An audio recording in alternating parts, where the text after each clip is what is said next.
Dobroveče, drago mi je što si ugrabio vremena da ponovo razgovaraš sa mnom. Ovaj put ćemo se baviti tvojim naučnim radovima koji se bave fašizmom među muslimanima. Tvoj rad je bio deo zbornika koji je objavio vaš institut i gde je i Stevan Gajić objavio svoj rad o sovjetskom prostoru i ex-sovjetskom prostoru, analizirajući političke grupe, partije, popularnu kulturu iz druge polovine 80. godina i početka 90. i to smo delimično obradili u našem zadnjem razgovoru, a evo koristim priliku da najavim da će on ponovo biti gost i da će kod mene sumirati neke utiske nakon još jedne posete Moskvi. On je neko ko živi i radi između Beograda i Moskve i odlično poznaje taj prostor. Kao što i ti odlično poznaješ Tursku, Iran i dobar deo muslimanskog sveta, da tako kažemo. Pošto je muslimanski svet veoma heterogen i neki ljudi pričaju sa toliko samopouzdanja i o Turskoj, i o Jemenu, i o Iranu, i o Jordanu, i o Maroku, kao da je to deo jedne države, a ne da su to regioni koji se nalaze na drugim kontinentima i razlikuju se po mnogim pitanjima. Kakve veze imaju muslimani sa fašizmom ili nacizmom? Recimo, jedan od glavnih protagonista tih dešavanja je muftija Jerusalemski, Hadži Amin Huseini, koga sam i pominjao danas kada sam razgovarao sa italijanskim profesorom, istoričarem Roberto Mazzom. On se bavio i bavi se savremenom istorijom Bliskog istoka i savremenom istorijom Palestine. Koliko je Huseini bio ideološki nacista, a koliko je to bio politički pragmatizam i njegova potreba da preko fašizma i nacizma, jer je on pre saradnje sa Hitlerom sarađivao i sa Mussolinijem, koliko je to bila njegova potreba da potisne Britance i cioniste iz Palestine. Da, što se tiče samog pokreta Hadža Amina el Huseinija, tu se radi pre svega o kolaboraciji. Dakle, ne govorimo o ideološkom fašizmu. Naime, ono što je bilo karakteristično za Palestinu u međuratnim godinama jeste bila pojava brojnih pokreta, dakle, među kojima je Huseinijev jedan od najistaknutijih, ali svakako ne, da kažemo, jedini ili dominantan ili najistaknutiji.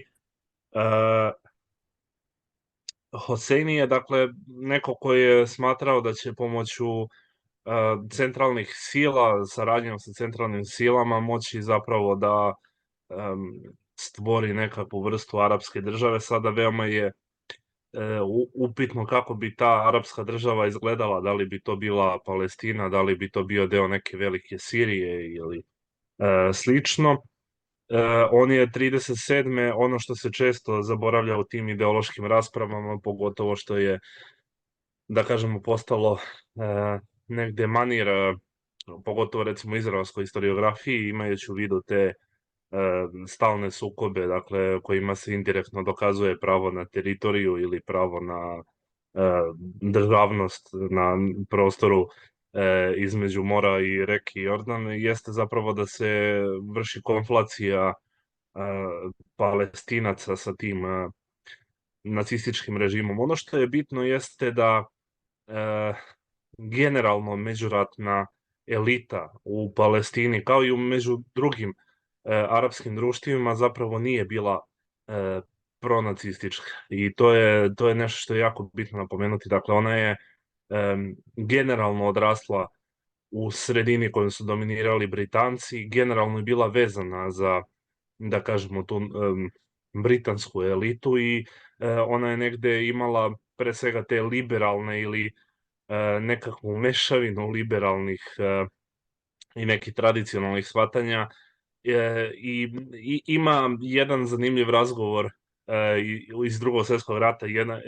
Jedna britanska spisateljka je boravila u Palestini, razgovarala je sa jednom Palestinkom i Palestinka je rekla: ne bi bilo fair da vas sada napadamo kada se borite sa Nemcima, prvo ih pobedite pa ćemo mi nastaviti našu borbu.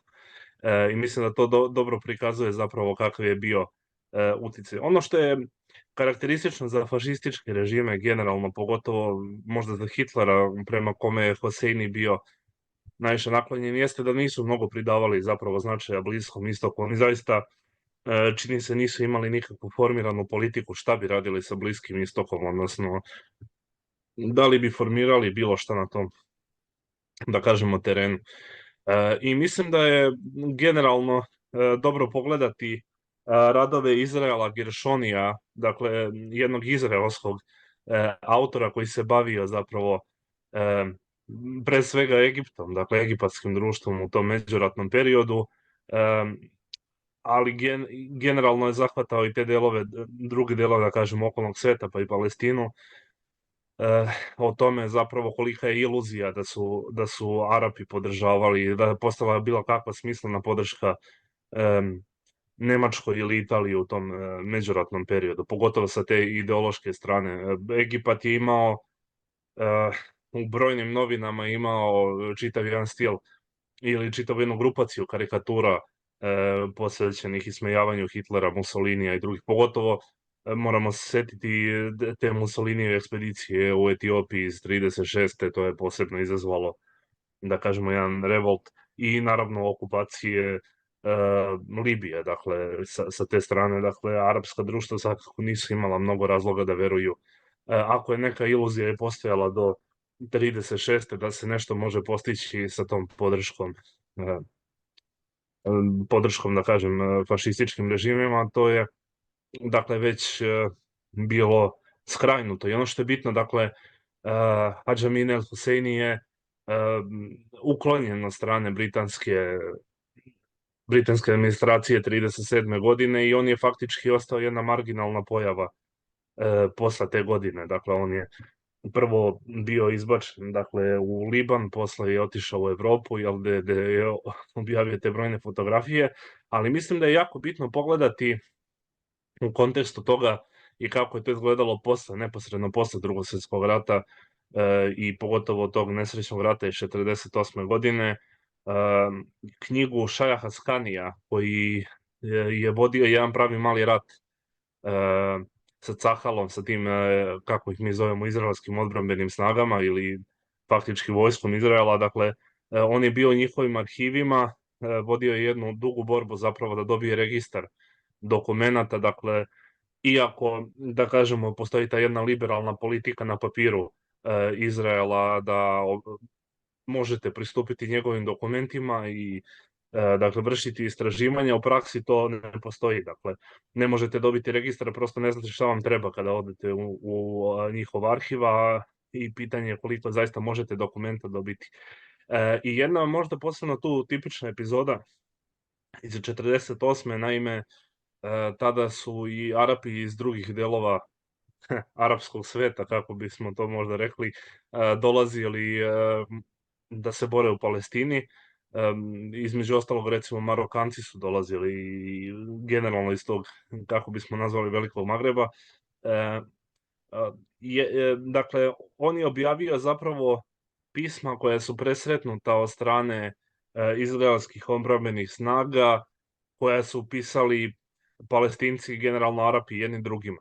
I jedan od glavnih razloga koji se navodi u borbi protiv te novoosnovane jevrejske države jeste borba protiv međunarodnog fašizma.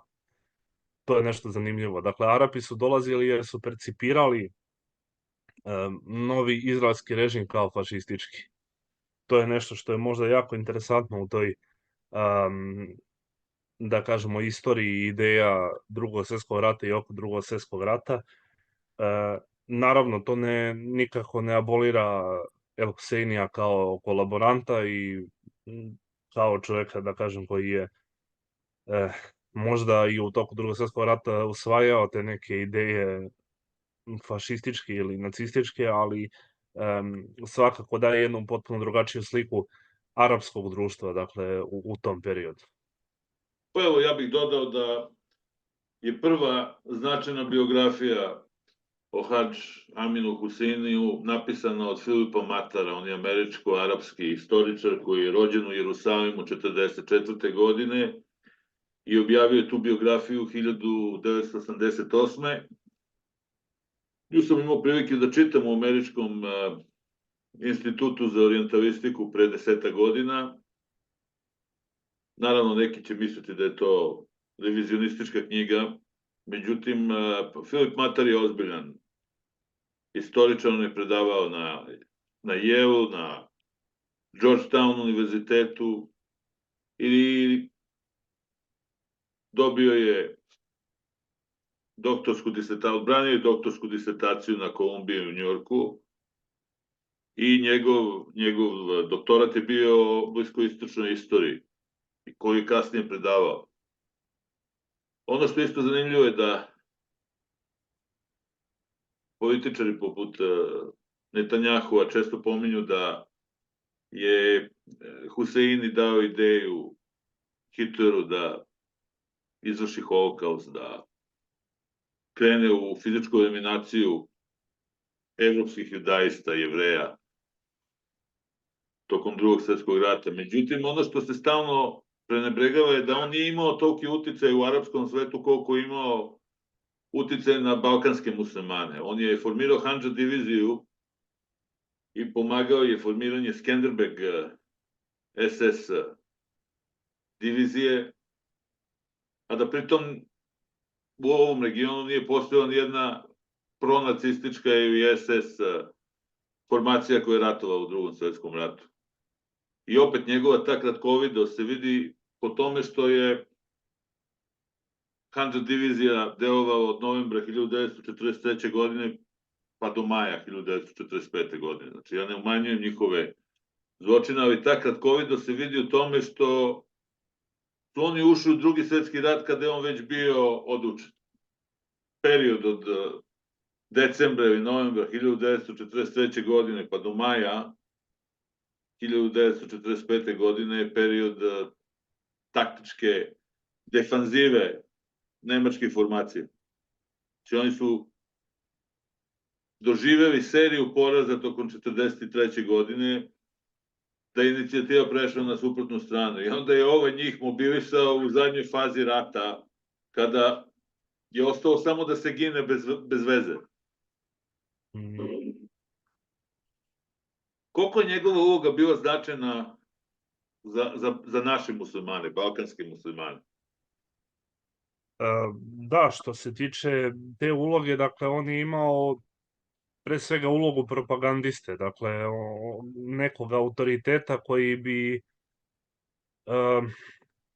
da kažemo, okupio balkanske muslimane i tu imamo celu i tu, da kažemo, i ustašku ideologiju koja se vezivala, pa je tako, recimo, i sada značajna galerija blizu centra Zagreba, koja je originalno bila zapravo galerija Kralja Petra, dakle posvećena Kralju Petru, čini mi se da je 38. izgrađena, ona je pretvorena bila u džamiju, dakle nešto slično i Hitler pokušavao i generalno ima tih, da kažemo, veza još iz 20. i 30. godina 20. veka da se veže islamski, odnosno da se prida islamu jedna,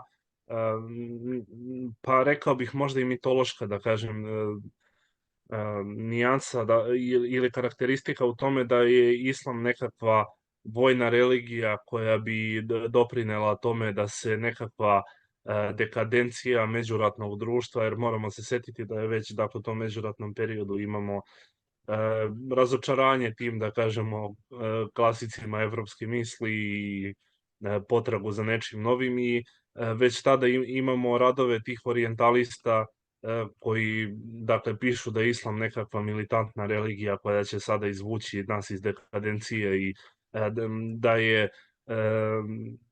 onaj ko se u islamu naziva poslanikom Muhamedom, dakle, jedan od prvih ideologa te neke nove misli, što su potpuno, da kažem, sa neke historičarske perspektive, pa da kažemo čudne pozicije, ali ono što svakako stoji jeste da dakle je postojala ta neka potreba da se što bošnjački što albanski, dakle muslimani pridobiju za tu nekakvu novu viziju Evrope. Međutim, opet kažem, ako se vratimo na neku globalniju sliku, tu već postaje dosta dosta teže naći ikako smisao. I čak recimo dodao bih sad, možda skrećem malo sa teme, ali imamo jedan zanimljiv primjer iz Irana, iz 30. godina 20. veka. U pitanju je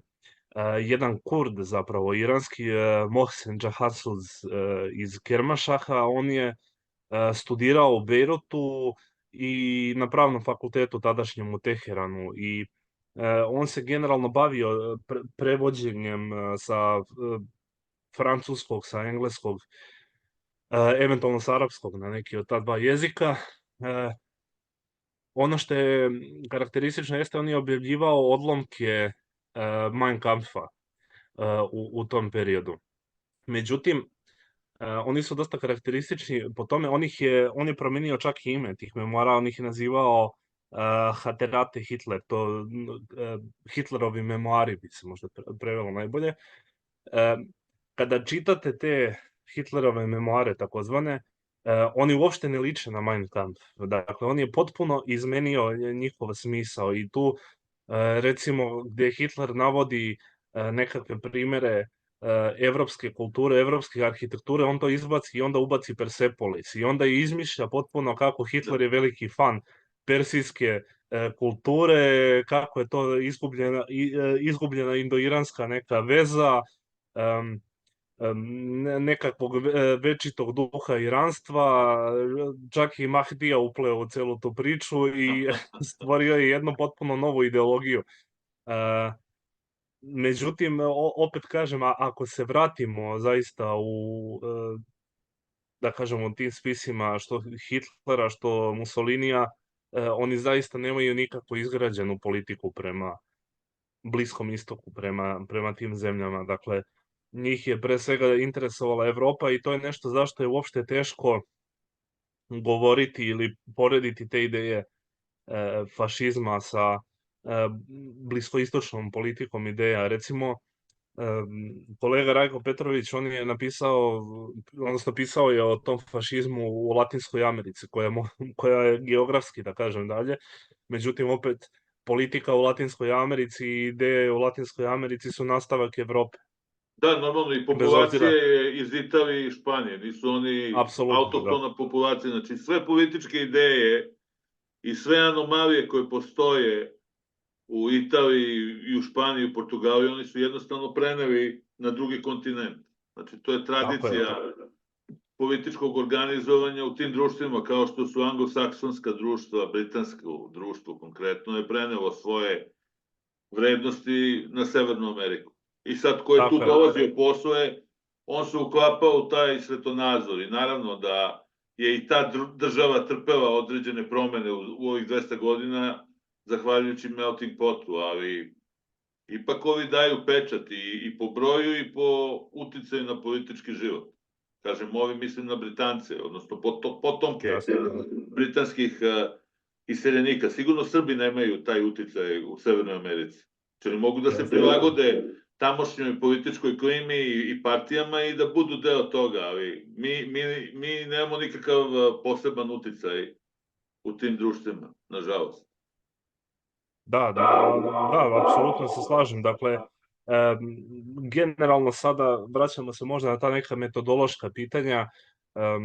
Ceo ovaj zbornik je negde nastao iz ideje zapravo, odnosno iz gostovanja Rodgera Griffina na našem institutu. On je održao jedno web predavanje, webinar o maršu na Rim, o tim, da kažem, zabludama o maršu na Rim. Međutim, ono što je karakteristično za Rodgera Griffina, za deo publike koji možda nije upoznat sa tim fašističkim studijama, jeste da je on zapravo jedan od najznačajnijih teoretičara fašizma u nauci. Ono što je karakteristično i za njega i za veliki deo ljudi koji su se bavili fašizmom, bez obzira što je zaista teško definisati šta bi taj neki generički fašizam bio, nešto što bi povezivalo fašizam, nacizam i neke eventualno posleratne pokrete, jeste zapravo odbijanje prosvetiteljstva evropskog, dakle ideala prosvetiteljstva. Sada je problem u tome što, recimo, kada odemo na Bliski istok, u političkoj teoriji prosvetiteljstvo nije igralo veliku ulogu u formiranju nekih, da kažemo, pokreta, režima i slično. I onda samim time je već teško reći šta je fašistički pokret na Bliskom istoku. I naravno tu uvek imamo i tu propagandnu liniju, to pogotovo je od 2001. da kažem postalo popularno da se priča o nekakvom islamofašizmu. Dakle, to je vezano zapravo za čuveni 11. septembar i za sve što je bilo posle, za onaj takozvani rat protiv terorizma. Dosta toga je zaista otvoreno propagandno bilo u tome. Dakle, jeste, samo bih niko nije isto uspeo dodao nešto. Samo bih dodao nešto. Ja sam za termin islamofašizam sam prvi put čuo negde krajem 80. godina, kada su pojedini izraelski i zapadni analitičari, istoričari i teoretičari društva povezali Iran sa fašizmom. Oni su potencirali Iran kao centar islamofašizma. I to sad kao papagaji ponavljaju ljudi, evo danas isto možemo da nađemo neke od, eto, uslovno rečeno, naših kolega, jer su makar i u jednom periodu studirali političke nauke ili su zvanično politikolozi, iako rade sasvim druge poslove, seku tamo salame i sireve u Maksiju, jer ih je život naterao na to, ali oni kao politikolozi prihvataju tu priču da postoji u Iranu islamofašizam, što je totalna nebuloza. Iranska zvanična ideologija nema nikakve veze ni sa nacizmom, ni sa rasnom teorijom, ni sa eugenikom. To je potpuno suprotno univerzalizmu koji gaji šiitski islam u njihovom slučaju i sunnički islam u slučaju nekih drugih društava. Te dve stvari ne idu zajedno. Dakle, nastavi samo sa islamofašizmom. Da, odlično što si to spomenuo. Generalno, islamofašizam, da, nije novi termin. To je što sam spomenuo, Maksi i ovoga što seče salame. Šalim se. Da, dobro. Poslovođa. Dobro, da. Tako ću ga zvati sad. Ono što sam hteo reći jeste zapravo da se termin javlja dosta ranije. On se javlja zapravo prvi put 1933. čak godine, mada u jednom potpuno drugačijem značenju. Dakle, termin islamofašizam je zapravo prvi put upotrebio jedan indijski intelektualac tadašnji, Ahtar Hussein Raipuri, koji je nazvao čuvenog, ajde da kažemo, pakistanskog pesnika Muhameda Iqbala reakcionarom, a ideju nezavisnog Pakistana, jer tada već imamo, dakle, te pokrete za odvajanje jedne islamske države od Indije, on je to nazvao islamskim fašizmom. I ono što je bitno jeste da, dakle, to se tada ne odnosi na nekakav pokret, na nekakvu konkretnu ideologiju. On je smatrao da generalno poziv na postojanje nacije muslimana, odnosno u ovom kontekstu kad kažem muslimana mislim pre svega na Pakistance, zapravo je on to smatrao nekakvom vrstom fašističke misli, bez ikakve, da kažemo, teoretske potke. Sa druge strane, iste te termine, eto sada sam spominjao određene međuratne mislioce i to su pre svega Zygmunt Kaiferer i Johannes Reisner. Oni su koristili termine, doduše posle Drugog svjetskog rata, ali pozivajući se na neke međuratne spise. Dakle, oni su koristili termin islamofašizam. sada ono što je bitno jeste da je termin doživeo, makar na zapadu, novu popularnost negde 90-ih godina. Tu imamo jednog škotskog pisca Maliza Rutvena, koji je opisivao zapravo neislamističke pokrete, kako će to biti možda posle 2001. Aktualno. On je zapravo opisivao arapske diktatore kao islamske Da. fašiste. I to pogotovo pozivajući se recimo na tu, da kažemo, kasniju fazu, recimo Sadama Huseina, koji je negde pravio te apelacije na iz doduše možda bi neko rekao nekih drugih razloga prema toj islamskoj solidarnosti i slično.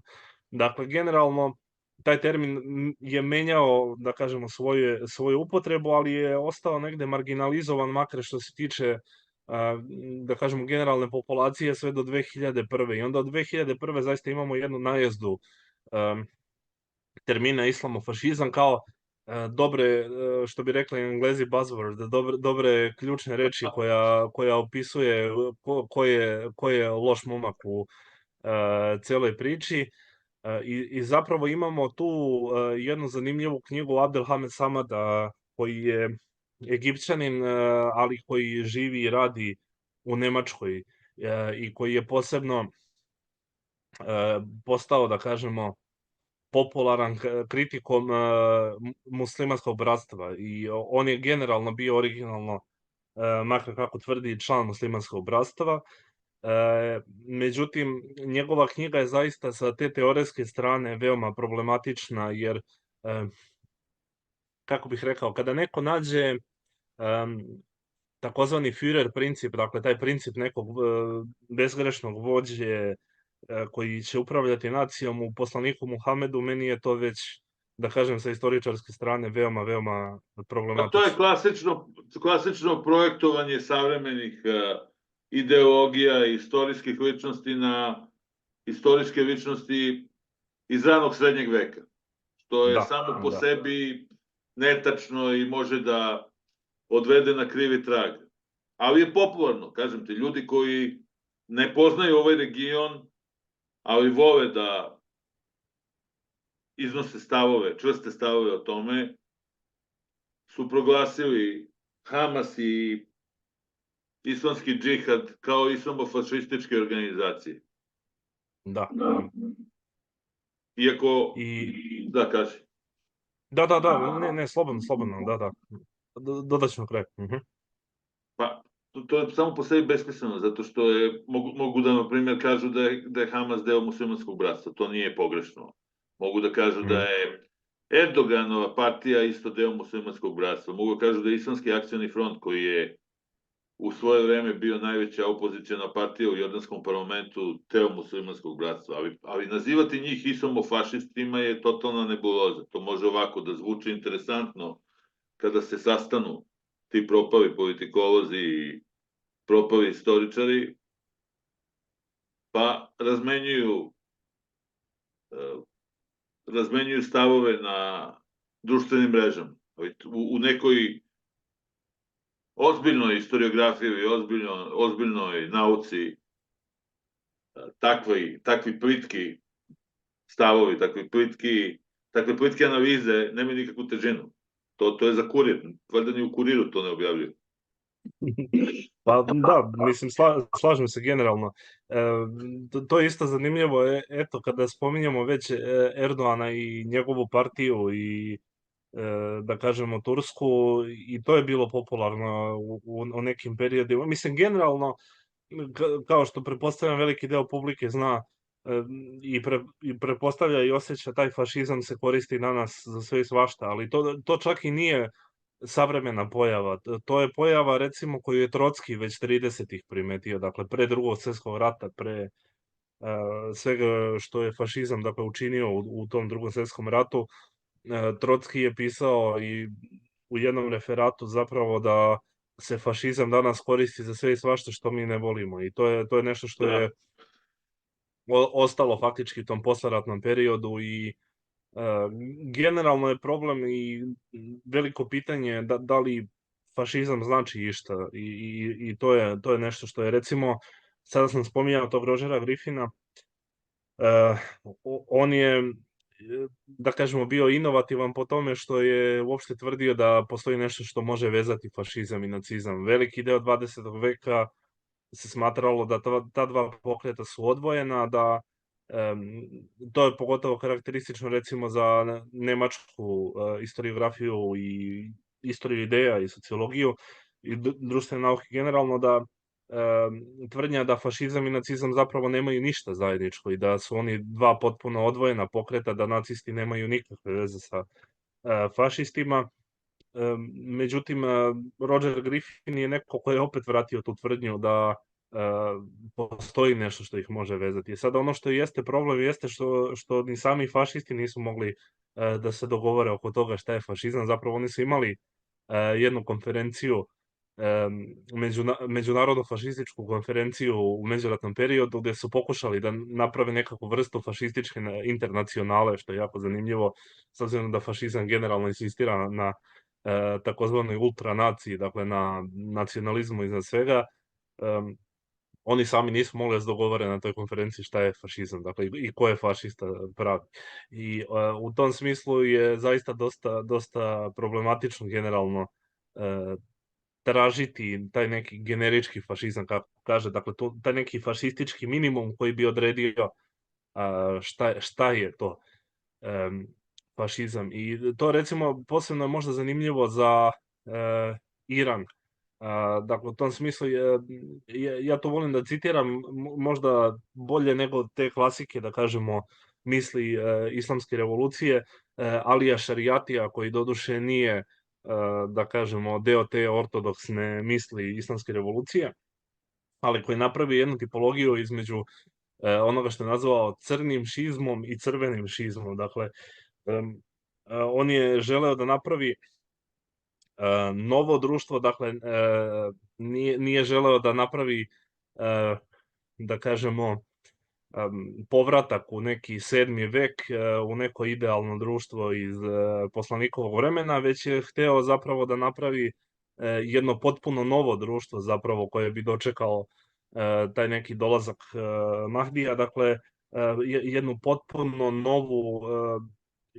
potpuno novo društveno uređenje koje nema ništa nužno vezano sa tim 7. vekom. I to je negde karakteristično i za misao islamske revolucije, zapravo, dakle, to povezivanje koje se može vidjeti kod Hamasa i kod tih drugih organizacija, dakle, vezivanje tih klasika islamske misli, odnosno, naravno, da kažemo, tih izvora šerijata i generalno religijske misli sa modernim političkim formama i sa modernim političkim ideologijama 20. veka.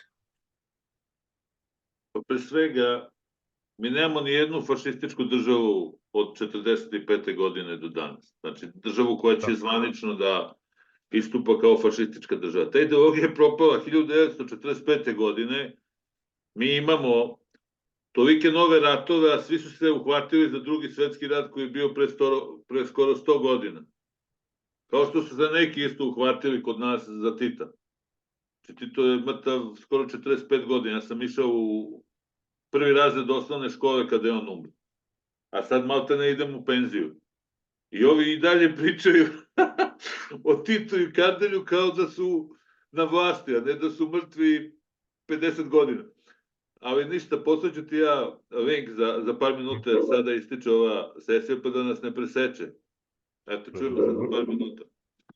Važi.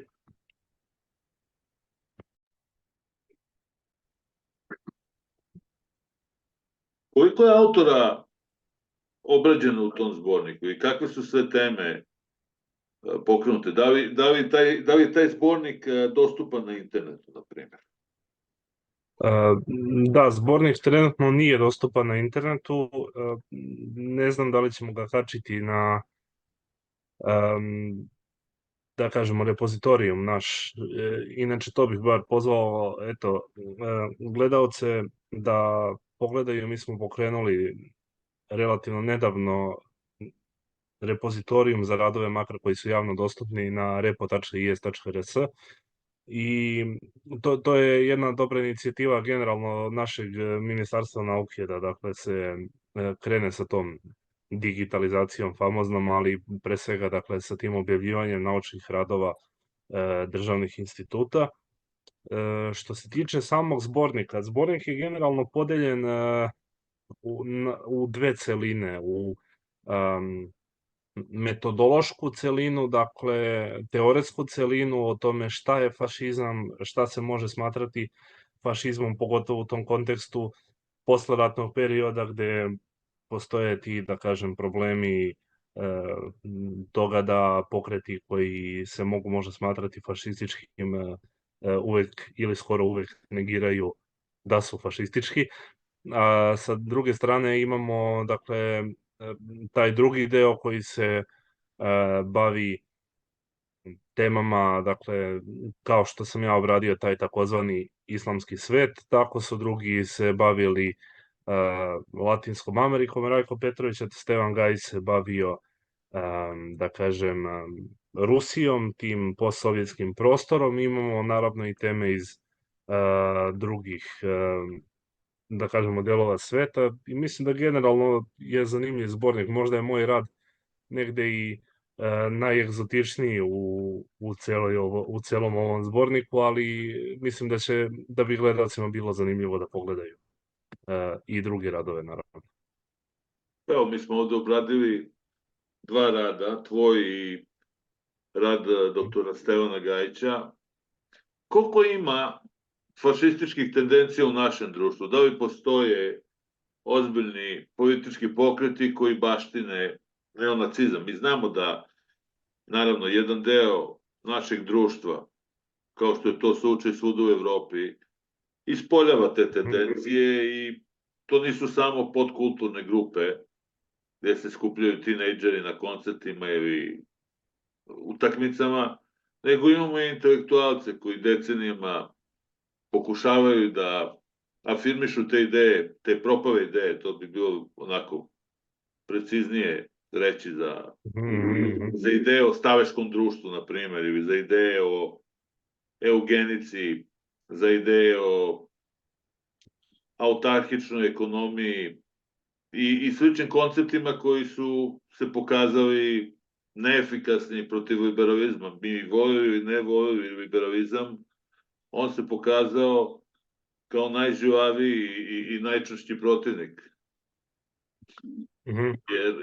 Jer se i naučni socijalizam i staljinizam slomio o liberalizam. A slomio se i fašizam i slomio se i nacizam. Eto, cionizam koji se kod nas ne proučava uopšte na fakultetu je preživeo druge ideologije i značajna je ideologija u 20. i 21. veku.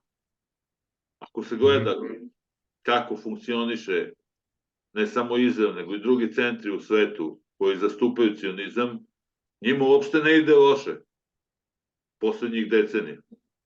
A niko kod nas ne proučava njih kao posebnu ideologiju. I tu ima puno nekih nepoznanica i za naše istoričare i politikologe i filozofe. Evo, pre nekoliko nedelja sam gledao jednog od njih, sada baš da ga ne imenujem, da se ne smejem čoveku, ali jeste smešan, koji kada je bio u Izraelu u turističkom obilasku, baš neposredno pre eskalacije nasilja 7. oktobra, on je opisivao Haside kao da je vidio neko čudo. On je ipak doktor filozofije i možda je mogo negde da pročita da postoji u judaizmu, istočnoevropskom judaizmu, sekta Hasida koja je nastala u 18. veku i da se oblači tako kako se oblače. Ako ti gledaš ljude kako se oblače pa im se smeješ zbog toga što su, ne znam, pustili bradu ili, ne znam, nose šešire i šubare, ovi drugi ako su monasi nemaju decu, neki treći izgledaju kao ashabi iz 7. ili 8. veka. Znači, možeš svakome nešto da nađeš da mu se smeješ, ali to je detinjasto za doktora filozofije, da toliko ne zna. Kao prosečni turista, tako on komentariše ljude koje je tamo video. A to je zato što kod nas ne postoji, to je zbog toga što kod nas na fakultetima, odnosno na filozofskom fakultetu i na fakultetu političkih nauka ne izučavaju te religije i ideologije. Da, dosta je zanimljivo pitanje generalno o tome koliko je fašizam danas koliko je prisutan zapravo u savremenom svetu. Veliko pitanje toga kako definisati. Dakle, opet se vraćamo na tu problematiku definicije šta je fašizam, šta se može podvesti pod fašizam. I ono što je posebno karakteristično naravno za fašizam jeste, kao što smo pričali ovo o tome da sve što ne volimo to je fašizam, Da, to je postala jedna vrsta osude, da kažemo, nekih pokreta. Znači, ako neko nije fašista, onda je automatski nešto bolje nego što bi bio, dakle, što naravno nije slučaj. I to je dosta, da kažemo, sa te tipološke strane problematično pitanje. Sada, što se tiče tih neonacističkih, neofašističkih pokreta, pogotovo na Balkanu, ja mislim da su oni dobrim delom lišeni faktički ideologije, dakle da se oni ne naslanjaju, to nisu grupe ljudi koji su zaista čitali te da, klasike fašističke misli ne samo to, i da kažem, ne da, samo i to, to je nešto što je... oni su imali dve grupacije svoje vremeno. To je bilo pre Mhm, nekih, da kažemo, 20 godina i naravno oni su figurirali i ranije. I Jagodina je bila jedan od centara srbijanskog nacionalnog socijalizma. Iz nekog razloga, ne znam zašto, oni su preuzeli štafetu, a mhm, drugi centri, na primjer Novi Sad, pa i Beograd, naravno, kao najveći centar u bivšoj Jugoslaviji, oni su imali te grupe. I sad jedni su se mhm, jedni su se okupljali oko ovog sajta Stormfront i to je bila mhm, neobrazovanija, gruplja ekipa, a ovi inteligentniji i načitaniji su se okupljali oko sajta Racionalista, koji umeđu vremenu propao 20 puta, ne znam uopšte da li to postoji. I sticam okolnosti, naravno, i mojih špijuna, ja sam došao do fotografija nekih od tih ljudi i ovi neki mhm, racionalisti, to mogu privatno ti pošaljem. Jedan od njih je mhm, radio kao kondukter tamo u Jagodini. Na ovim, na ovim autobuskim linijama Jagodina, ne znam, Stalać ili Jagodina, Beograd. Čovjek radio kao Riđovan. mhm, A ovo je jedan od glavnih likova tu na Stormfrontu, on je bio pekar. Znači, to su mhm, potpuno marginalci koji nemaju intelektualno uporište. Oni stariji nacisti i fašisti uspevali su da mobilišu vrhunske intelektualce za svoj pokret.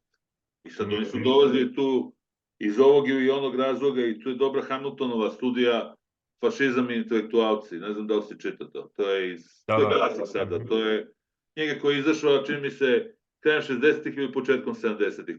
Kod nas se pojavilo u prevodu krajem 70-ih godina i tu se on bavio raznim umetničkim pokretima tipa futurista, bavio se Danuncijem, koji je bio veliki pesnik, bavio se ekspresionistima u Nemačkoj, koji su nekada bili forsirani od strane nacističkog režima, nekada su ih hapsili i onda je morao da interveniše Himmler za neke od njih, da ih ne bi oterali u logor. I tako dalje, to je bilo smešnih i bizarnih epizoda. Ali kod nas to nije na tom nivou. Ili nije ni sada na tom nivou. Kako ti gledaš kao neko ko je u matici i koji se bavi proučavanjem savremenih političkih pokreta kod nas?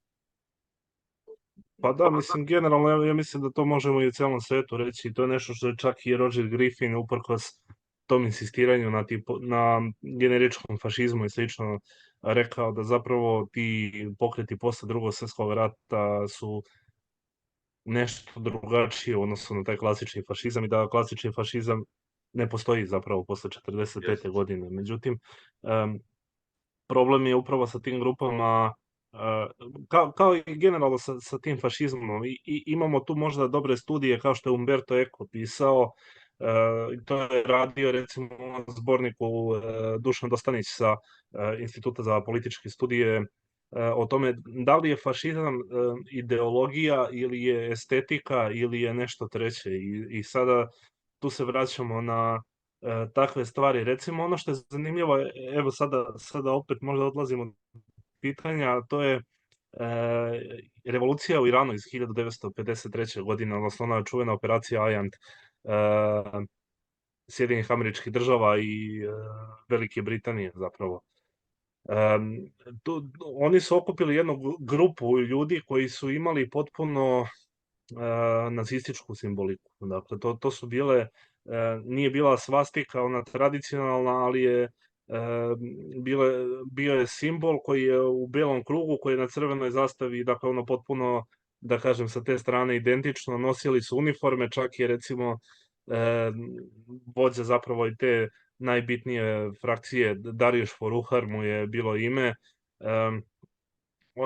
on je formirao tu neku malu partiju, nacionalnu partiju. Oni su zapravo potpuno imali nacističku scenografiju, ikonografiju. On je nazivan vođom, dakle, u potpunoj imitaciji. Međutim, kada pogledate, kada potražite neku vrstu ideologije, teško je naći bilo šta zaista. I sa te strane je, da kažem to, dosta jedna zanimljiva teza, isto David Monšizade, možda i negdje i popularniji od njega, da kažem, potpuno je, da kažem, bizarna situacija u tome da ne možete naći zapravo nikakvu ideološku potku u svemu tome. I generalno kada pričamo o tim posleratnim pokretima ili slično, upravo nailazimo na tu problematiku. Dakle, imamo ljude koji imitiraju scenografiju, kostimografiju, možda se, to jest ne možda, nego sigurno nominalno se zalažu za takve neke ideje, ali zapravo onda kada se zagrebe, kada se potraži ta neka ideološka, da kažemo, osnova, zapravo ne nađemo ništa. I onda je problem toga kako klasifikovati takve pokrete. Da li su to fašistički pokreti, da li su to parafašistički pokreti, da li je to nešto treće što treba posmatrati potpuno odvojeno. To sad opet dolazimo naravno do tih metodoloških pitanja. Naravno. I to je nešto što je možda frustrirajuće, da kažem, za istraživače, ali nažalost takva je realnost. Pa, poznati profesor filozofije Michael Zimmerman je 2005. godine definisao ekofašiste, a skoro su se kod nas pojavili i ekočetnici. Bila je neka ekipa četnika iz Vojvodine, pošto valjda i oni moraju da izžive to, pošto u Prvom i Drugom svetskom ratu nije bilo četnika u Vojvodine, ali sada ima, znaš, pa su se oni nazvali ekočetnici. Tako su i ovi postali ekofašisti, odnosno ekofašisti koji maltene teraju ljude u koncu ogore zato što prljaju zelene površine i zagađuju okoliš. Naravno, to su sve gluposti, jer ako ti ne možeš da sprovedeš nasilno te ideje, ti nisi nikakav ekofašista ili ekonacista, nego si u najboljem slučaju politički marginalac koji nema političku težinu, jer evo i kod nas ljudi prave nekakve ludačke paralele između Vučića i Hitlera. To je bilo dosta popularno. To su politikanske paralele gde oni, ne znam, članstvo Srpske napredne stranke, te mučenike koje vuku iz mesta u mesto. Pa mislim, ja kažem... Porede sa nekim fašističkim falangama i tako dalje, to su gluposti. Pa mislim, da. Pa isto je to prisutno recimo u Turskoj, to je jedno vreme bilo jako popularno Erdoganovu partiju nazivati fašističkom i slično, što je potpuno, mislim, eto ako se držimo te Griffinove definicije, dakle, fašizam nije nešto što je konzervativno. Dakle, fašizam želi da napravi alternativnu modernost. A ako pogledamo Erdoana, on bi se možda negde najlakše definisao kao populistički konzervativac. Dakle, nije neko ko sada zagovara, kao što su recimo nacisti između dva svetska rata zagovarali neku pobedu mašina nad čovekom i slično tome. Dakle, to je nešto što je potpuno strano njegovoj misli. Dakle, potpuno su bizarne neke optužbe, ali opet se vraćamo na taj referat Trockog i na dakle, tu priču. Svako koga ja ne volim je fašista i to je nažalost jedna pojava na političkoj sceni koja je decenijama stara. Pa dobro, to postoji i ova kritika, na primer, postoji ova kritika Evropske unije i Amerike, pa NATO porede sa Hitlerom i onda novi svetski poredak porede sa Hitlerovim novim poredkom, što isto nema veze sa životom, jer kad se uporede politički programi jedne i druge ideologije, tu se vidi ogromna razlika. Da li postoji po tebi neka ipak simpatija prema Hitleru u predominantno muslimanskim državama? Mislim, ja sam imao komšiju koji je vodio radnju ovde i par puta mi se on pohvalio da navija za Bayern i da obožava Hitlera. Mislim, on je Palestinac.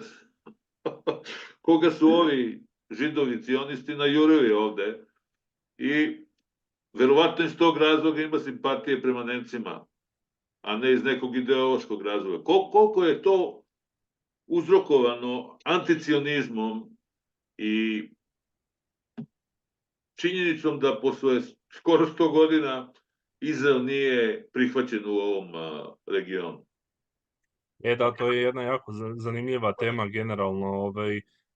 Jedna pojava o kojoj su pisali izraelski istoričari o produktu, da kažem, te 48.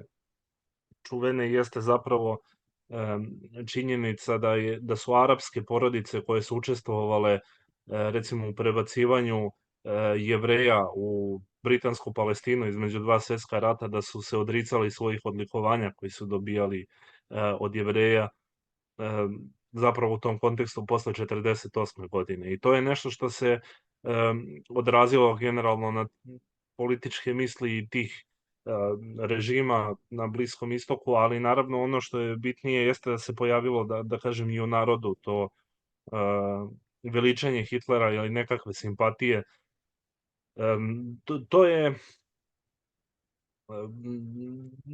To je recimo i u Iranu se dešavalo da se pojave neke grupe simpatizera nacista i fašista. Hipsteri. Da, naci hipsteri. S neke strane bi se...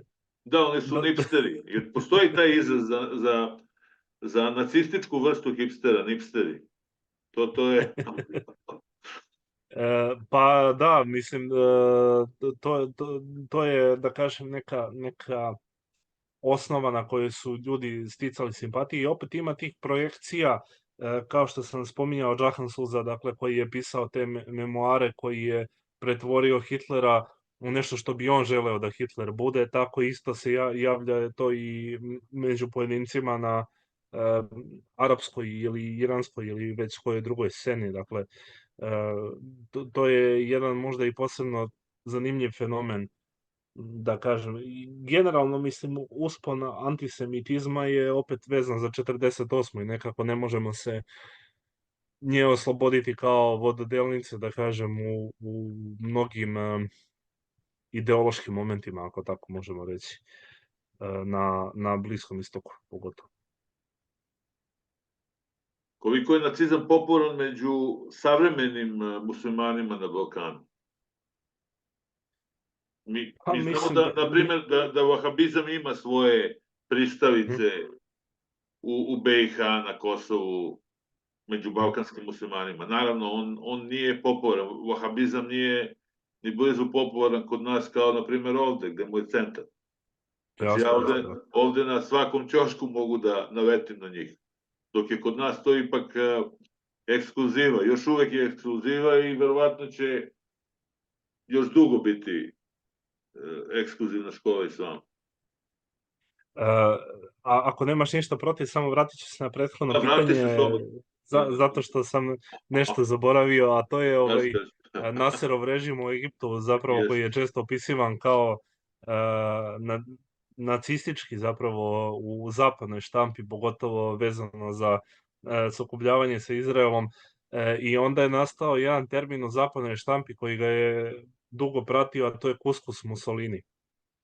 To je Da. nešto zanimljivo, kako može da se, da kažem, konstruiše Mussolini na zapadu od čoveka koji ideološki teško da ima ikakve direktne veze sa takvom ideologijom.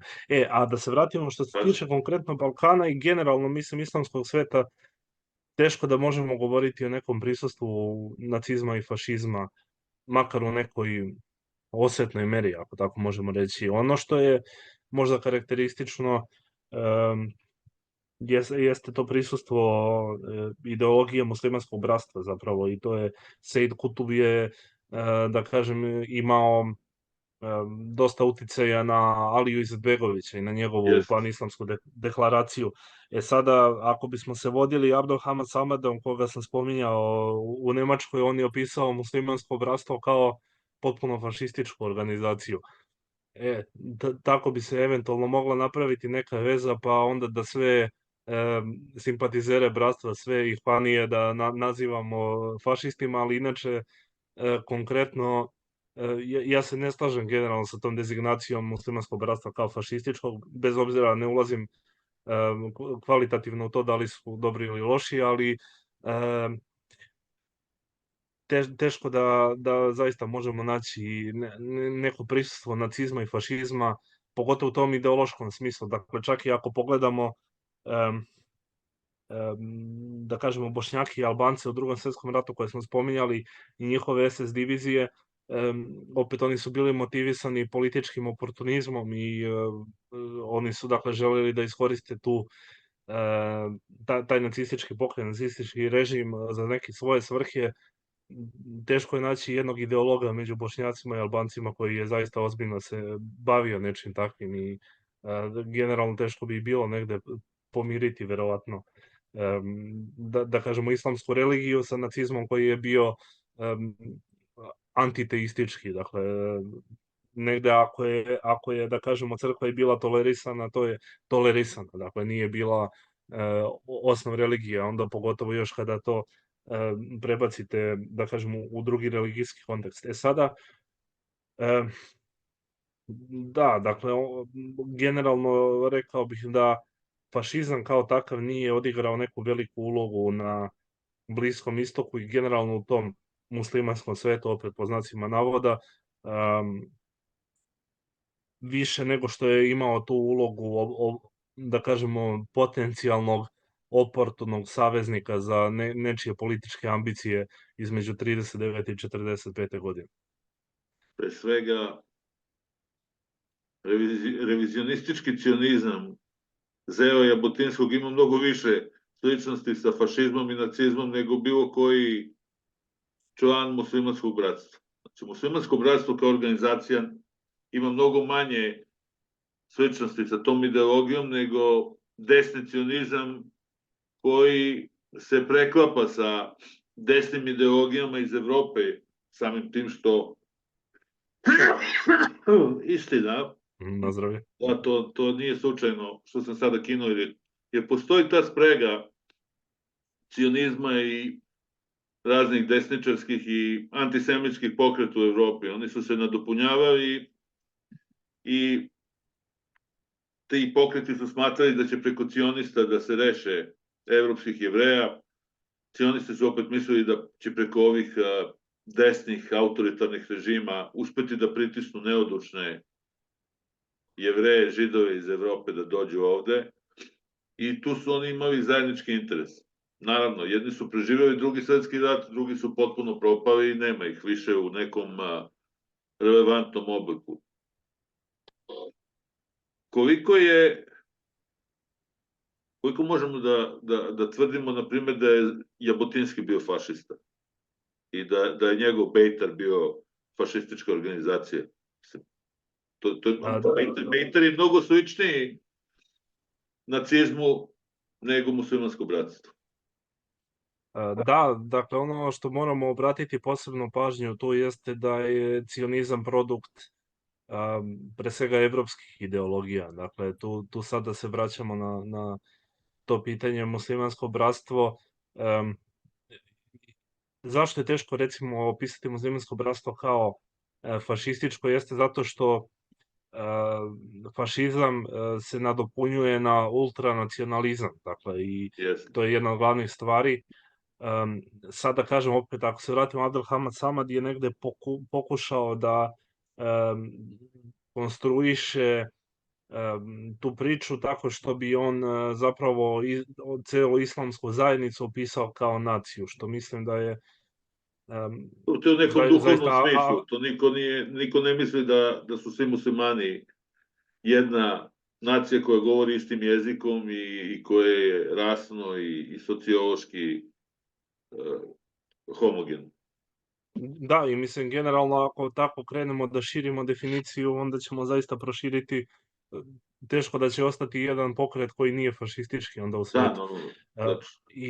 I zato mislim da generalno ta njegova analiza je dosta problematična. I sad, da se vratimo na Žabotinskog, Žabotinski je imao dosta simpatija prema fašistima italijanskim.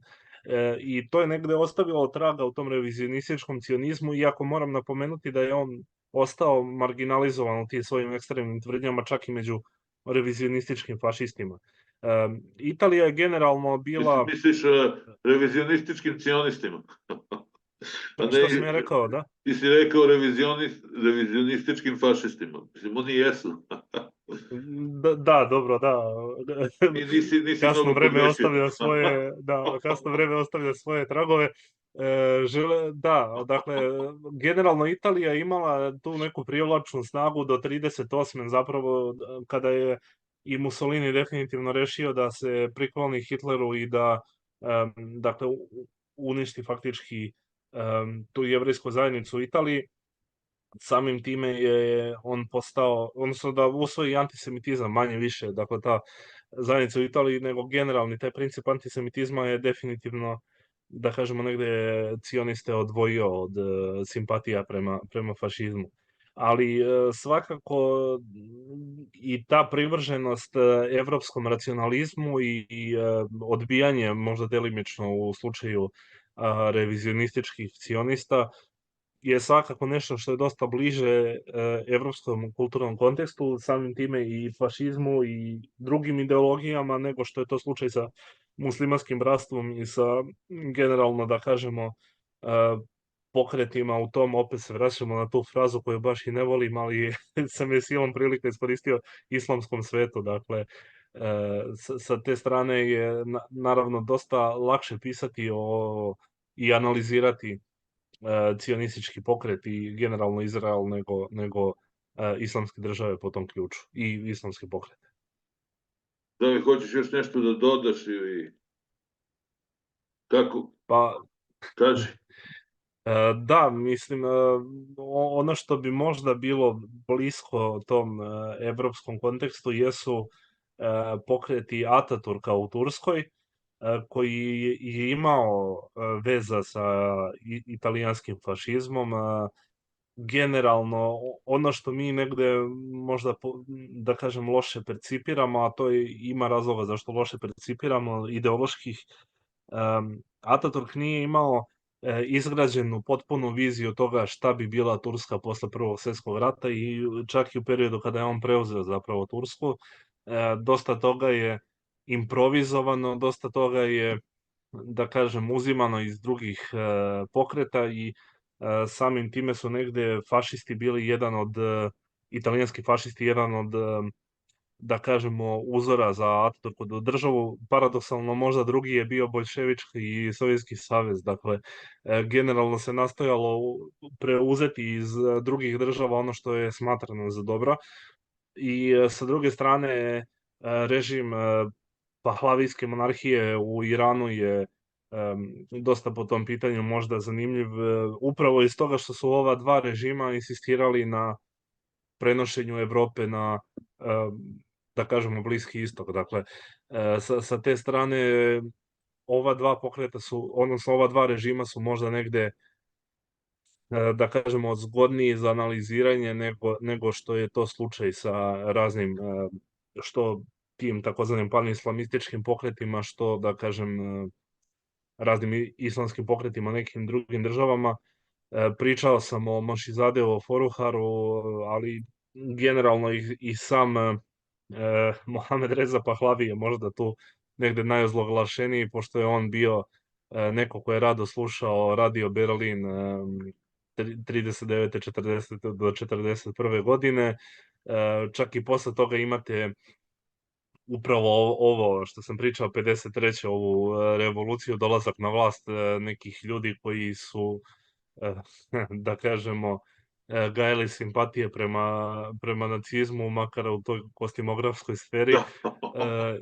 I sa te strane su takvi režimi dosta zgodni, a kažem opet, ako bismo želeli da analiziramo stvari poput islamskih pokreta, tu su, nije samo muslimansko bratstvo, tu recimo ima za Južnu Aziju možda karakterističniji taj pokret Haksara koji je bio između dva svetska rata.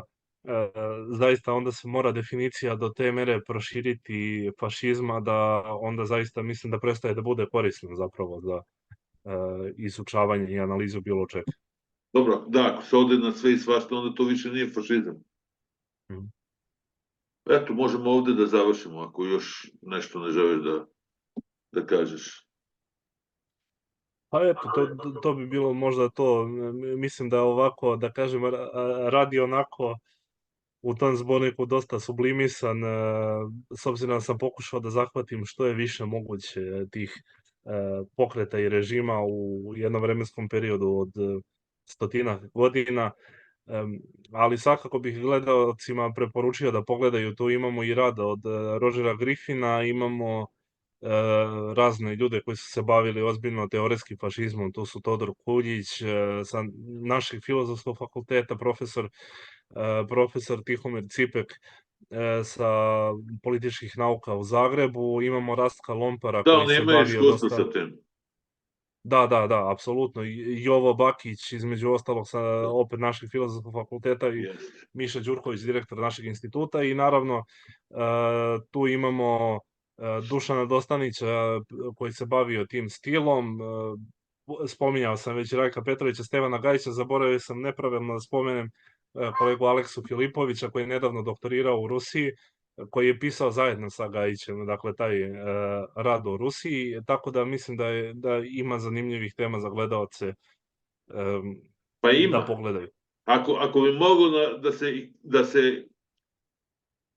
ako bi mogo da se analizira gde ti pokreti imaju veliku popularnost, iako nemaju vlast, to je onda istočna Evropa, odnosno prostor bivšeg Sovjetskog saveza. Oni zadnjih, na primjer, 20-30 godina su imali masovne nacističke pokrete i u Ukrajini imaju i svoje partije, imaju svoju paravojsku, imaju svoju...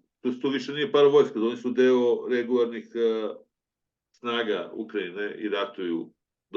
Dosta su aktivni u trenutnom ratu, srčano se bore i time draže ove domaće naciste kod nas koji isto maštaju da i oni povedu rad za belu Evropu i slične tako koncepcije, ali na primjer to je zanimljivo da je sva zapadna štampa pisala o tim kampovima u Ukrajini i onda na jednom kada je izbio rat prestao je da se govori o tome da u toj državi postoje koncerti, postoje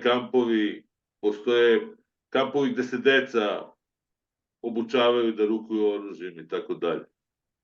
Mislim, naravno, nisu oni jedini koji to rade. Imamo islamiste koji isto obučavaju decu da rukuju oružjem. Imamo mesijanske cioniste koji isto nose oružje kad idu u klozet i kad idu u ješivu. Znači, to je opet pogrešno što kod nas postoji mišljenje među obrazovanim ljudima da ultraortodoksni judaisti ne podržavaju Izrael. To je samo manjina među ultraortodoksnim judaistima. Većina podržava i Izrael i cionizam. Ali to je neka druga tema i te bih pozdravio. Nadam se da ćemo naći vremena da ponovo razgovaramo. uvijek je interesantno pratiti šta se dešava na vašem institutu i šta ti i tvoje kolege objavljujete s vremena na vreme. Pa eto, drago mi je da kažem da smo zanimljivi. Što se kaže, drago mi je što si me pozvao, hvala ti na tome i uvek mi je drago da se odazovem na ovaj kvalitetan podcast, ali zaista ne zato što si ti tu, nego zato što zaista zanimljivo pratiti šta se Pa da, dolaze dešava. interesantni ljudi. Mislim, realno, mnogi od njih nemaju prilike da govore na ovim mainstream medijima. Iz nekog razloga njima je interesantnije da dovedu dvoje, pod navodnicima, stručnjaka koji komentarišu sva dešavanja u zemlji i inostranstvu. Ništa, pozdravljam te ovom prilikom i svako dobro, sve najbolje. Takođe svako dobro.